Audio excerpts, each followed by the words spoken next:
तुकड्या यांनी त्यांच्या उभ्या आयुष्यात कोणाविषयी द्वेष बाळगला नाही.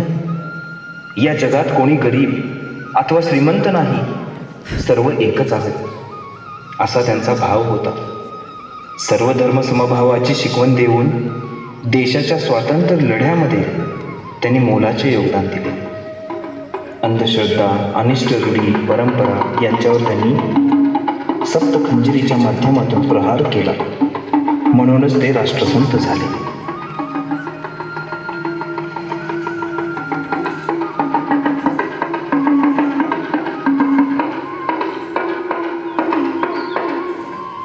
बाबा, महाराज, माझं मन खूप अशांत आहे. मनाच्या शांतीसाठी कशाची गरज असते? मी खूप गरीब आहे. माझे घरही खूप छोटे आहे. तर सुखी कोण आहे बाबा? राजासजी महाने सौखे गुणा मिळाली. राजासजी महाने सौखे गुणा मिळाली. ती सर्व प्राप्त झाली या झोपडीत माझ्या, या महाराज, हमें हमारे जीवन में कैसी संगति करनी चाहिए? हमें किसके साथ समय गुजारना चाहिए? झूठों की संगत में जाना नहीं, झूठों की संगत में जाना नहीं, नाहक की आफत उठाना नहीं, नाहक की आफत उठाना नहीं, नाहक की आफत।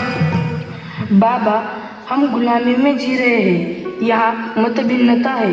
यहाँ धर्म में भेद क्यों है? यहाँ क्या कोई समता का मंदिर नहीं हो सकता?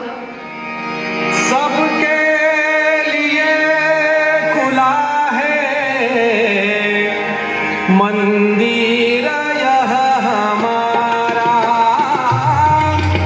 मतभेद को खुला है मंदिर यह हमारा। सबके लिए अंग्रेज हमें हमारे देश में खाने नहीं दे रहे, जीने नहीं दे रहे. हमारी यह भारत माता हमें पुकार रही है, हमें बुला रही है. झाड़ झटूले शस्त्र बनेंगे, भक्त बनेगी सेना, पत्थर सारे बॉम्ब बनेंगे, नाव लगेगी किनारे. चलो चलो, भारत माँ हमें बुला रही है, चलो गाओ. तन मन धन से सदा सुखी हो भारत देश हमारा. सभी धर्म और पंथ पक्ष को दिल से रहे प्यारा. विजयी हो, विजयी हो, विजयी हो भारत देश हमारा. भारत माता स्वतंत्र झाली. आता केवळ एकच इच्छा आहे. या भारतात बंधुभाव नित्य